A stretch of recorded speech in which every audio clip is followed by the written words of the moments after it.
Good morning, traders and investors. My name is Roger Scott, and I'm the senior strategist for Wealth Press. Today is Tuesday. It is May 25th. Market's going to open up in about 90 minutes or so, give or take a minute. What do we have on the docket today? We've got new home sales. That's going to be big, and consumer confidence. Now, I'm not really worried about new home sales because based on the inflationary figures, based on the fact that we're entering summer months, usually when home sales get really hot because parents want to lock in an address before their kids go to school next year. Anyone who has kids will be sitting here going, yep, I know what you're talking about, Roger. Schools usually need your address and all that stuff ahead of time so they can make sure you live in the right area and zoning and all that stuff. So a lot of home sales, especially when real estate is hot, it tends to pick up during May and June. Those are the hottest months for real estate. So I'm not really expecting anything with new home sales, especially with interest rates and inflationary pressure staying somewhat stable with short-term rates. I don't think new home sales is going to be a big factor. Consumer confidence, on the other hand, is going to be a very, very important report. And the reason it's going to be an important report is because it's going to give us a good prognosis or expectation of what we can expect on Thursday's GDP report.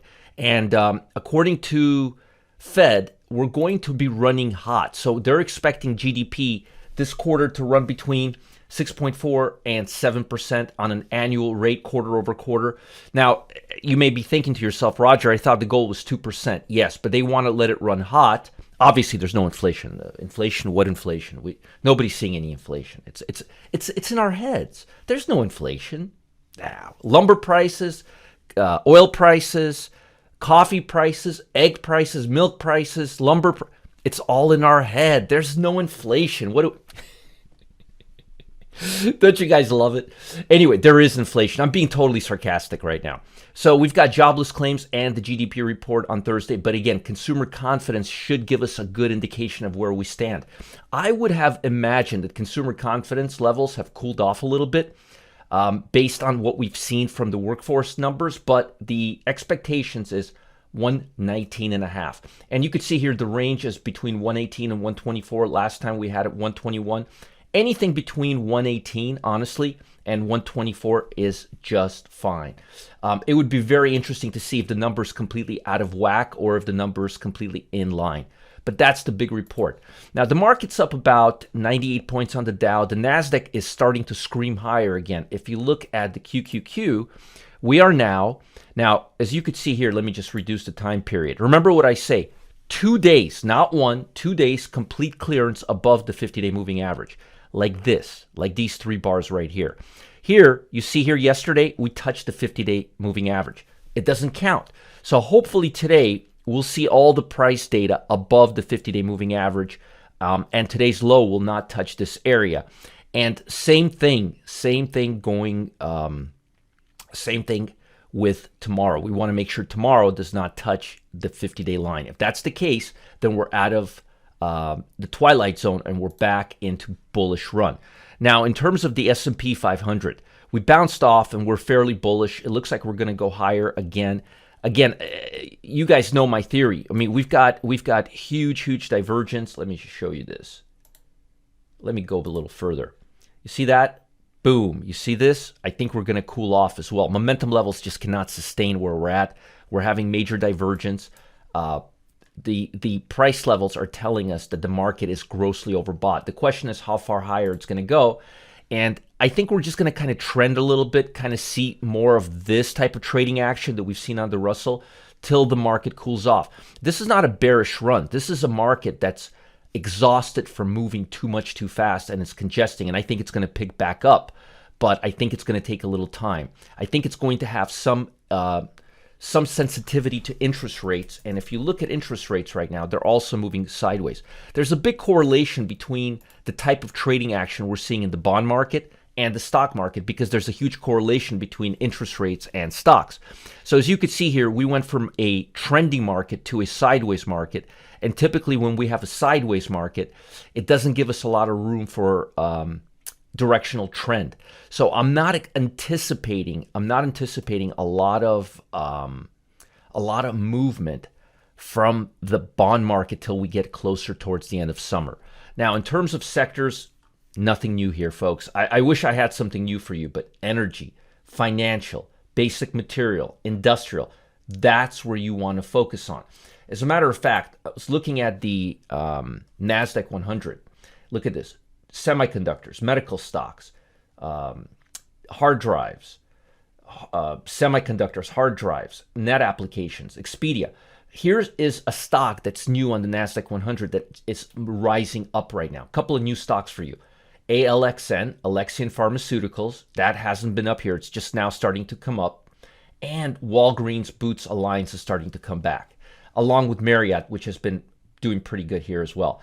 But you've got Alexion Pharmaceuticals, you've got Walgreens, and Marriott, and you've got Liberty Global too. But I like the stocks that are moving higher. So you've got Liberty, you've got Marriott, you've got Walgreens, and you've got Alexion Pharmaceuticals. These are fairly new on my list. Now, looking at the S&P as a whole, nothing new here. Nothing new, same stuff. Energy stocks, retail, a little energy stocks, a little basic material, energy, basic material, Apache. I don't even know why Apache's here, but it is. But you have energy, you've got petroleum, you've got financial, you've got retail, you've got financial, a little bit of tech, not a lot of tech, mostly energy and financial, and basically basic materials, industrial, energy, and retail. Those are it, as you could see right here. And if I organize this, this is cumulative. If I organize it by 1 month, energy, financial, basic material. Industrial and communication sector are not here, but I wouldn't put too much weight into the communication sector because it has a lot of influence from the tech sector, and it may be just bouncing up right now because it got beaten down too much. Let's look at them visually real quick. Visually, the energy sector looks like it's going to come back up. Financials are looking really good. Basic materials is looking really good. See, the communication service is coming up, but the top here is much lower than this. It's too slopey. I'd like to see it go a little higher. Healthcare sector is really good, sitting near new highs. Consumer staples is looking good. Real estate is looking good. Industrial's coming back up. But tech, notice it has to look at the slope. It's got a lot to come up. And what I'm afraid of, it's stopping here and then it's starting a downtrend. Utilities, consumer discretionary. I would stay away from technology and consumer discretionary for the time being. Stick with the sectors that have given us good returns. And again, as you could see here, just based on not the sectors, but based on the stocks in the S&P that are rising, Marathon, Devon, Nucor, Metal Company, American Hess, Energy Company, Retail, Freeport McMoran. How long? Look at. Let me just go back 6 months here. Look at this. FCX. How well does my relative strength scan work? 6 months. Look at that. 6 months ago. Amazing, isn't it? All right, let's move on to a stock that I'm liking right now that's making a pullback. Now, this is the Global X Copper Miners ETF, COPEX. I like this right now. It's pulling back. It's consolidating. It's looking really good. And I like pullbacks that are coming off swing highs, which I'm seeing right now. It's coming to the 50-day moving average. I like this ETF. And if you look at what it has, let's see if it gives us its profile. Investment return, yield, fees, Solace, Copper Miners, Total Return Index. It's Copper Miners. Look at the 1-year return, 169%. It's pulling back right now, and I got to tell you, I really, really like this ETF. Now, as far as other ETFs that are on my radar right now, not too many. Let me show you stocks that are making 90-day breakdowns. And by the way, there's only 156 stocks making 90-day breakouts and 14 making breakdowns, which means the market is still very, very much choppy and not trending. Let me show you this number, 156. Look at it. Let's go back 1 month. Let's see. Do we have a number 1 month? 109. Huh. Let's go back another month. 75. I guess not. I guess we haven't been breaking out. I guess momentum levels haven't been that high. Anyhow, we're not looking that hot right now. I was seeing 300 stocks a few weeks back. Now, these are all stocks that are making 90-day breakdowns. Now, I told you about 8 a few weeks back, still breaking down. I told you guys about where is no, New York Times is not on here right now. Auto Home is breaking down. Kura is breaking down. ADA is breaking down. Lumber Liquidators is breaking down, which is kind of interesting. New York Times was on here. Where's New York Times? Let's see. New York Times. There we go. Let's see here. The stock looked awful. Oh, yeah. There it is. Yeah, it's not looking that great either. So again, as far as going long, I like the Global X Copper Miners ETF. I like this right now. It's an ETF. It has a little more stability than individual stocks. It's moving towards the 50-day moving average, and it has a nice little inside day. And if it breaks and moves into the twilight zone, you just get out. And I would ride it all the way to the high from 40 to 46 right now. That's my opinion. Now, folks, I've got something important, timely, and actually it's really timely.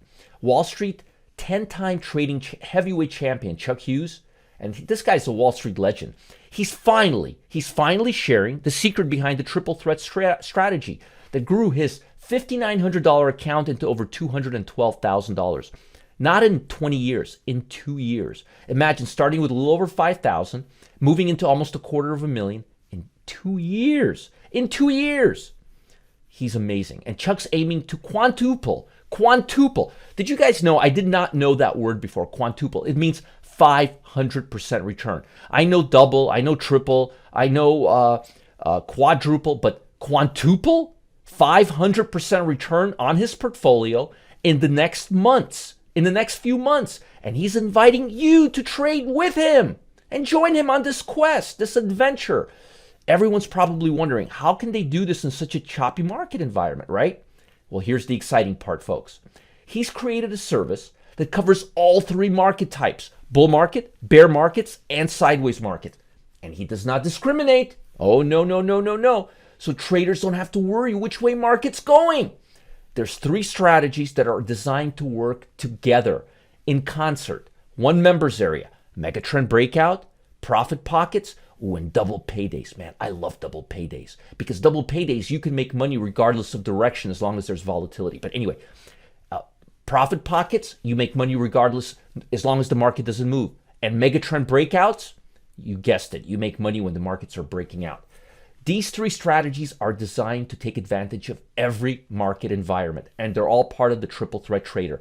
And you've got to get in on it now. This is going to be the last day. Click on the link below to learn more about Chuck's triple threat and see why so many traders want access now. And as always, folks, make sure to like this video. Subscribe to this channel if you're watching on YouTube. You've got to stay ahead of the market by being the first to be notified when I post new videos for you.